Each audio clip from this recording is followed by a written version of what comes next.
This is from TruthDig. U.S. should accept Putin's offer to negotiate on nukes. Probably. On Thursday, Russian President Vladimir Putin delivered his State of the Nation address. Much of his speech focused on economic issues and proposals to improve the Russian economy and well-being of the Russian people. Putin did, however, devote a portion of his speech to what he called the most important defense issue. He was referring to Russia's next generation of strategic nuclear weapons to overcome U.S. missile defense systems and thereby, from his perspective, assure the effectiveness of Russia's nuclear deterrent force and restore the global strategic balance. It is not well understood in the U.S. that there is a strategic relationship between offensive and defensive missiles. Although it is doubtful that missile defenses would ever work as planned, the leaders of a country whose offensive missiles are subject to being destroyed by missile defenses must assume that they would work. In his speech, Putin explained this relationship of defensive and offensive missiles by pointing out that uncontrolled growth of the number of anti-ballistic missiles by the U.S. will result in the complete devaluation of Russia's nuclear potential. This situation requires Russia to build new offensive nuclear arms capable of penetrating the U.S. missile defenses in order to maintain strategic stability and not allow the U.S. to develop a perceived first strike capability. And the U.S. has been dismissive of this concern.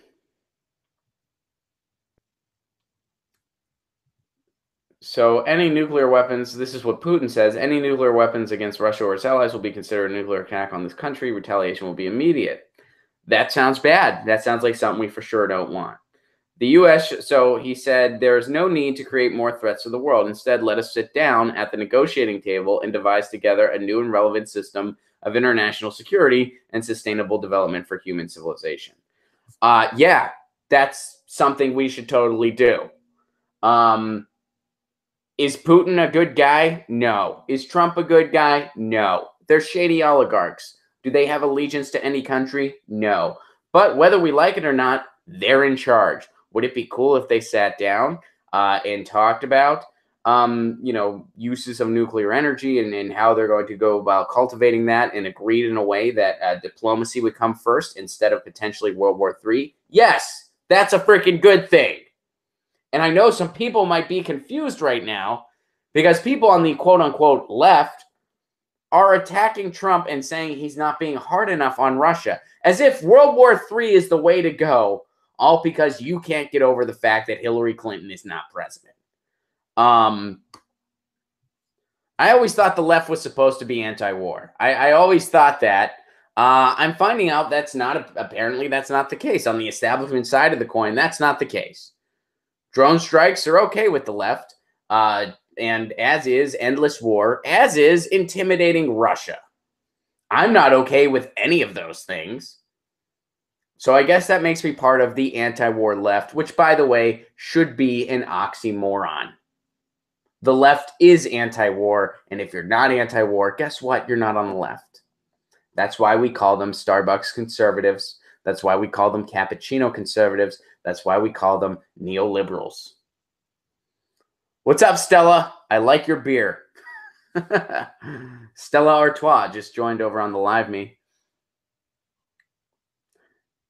So, yeah, I would like to see them come to the table and debate this. And I think as far as offensive and defensive missiles, over in the United States, the idea of anything defensive is a crazy thought, is a crazy sentiment. We only think in terms of offense.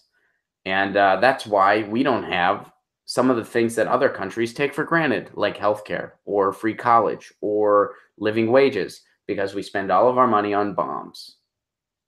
So, yes, I agree with this Truth Did article. U.S. should accept Putin's offer to negotiate on nukes. They should come to the table and reach an agreement.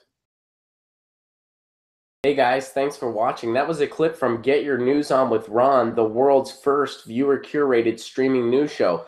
What does that mean? That means I log on to a stream and people tweet me articles over on Twitter at Ron Placone, or they use our Reddit subsection, which is just Get Your News On with Ron over on Reddit.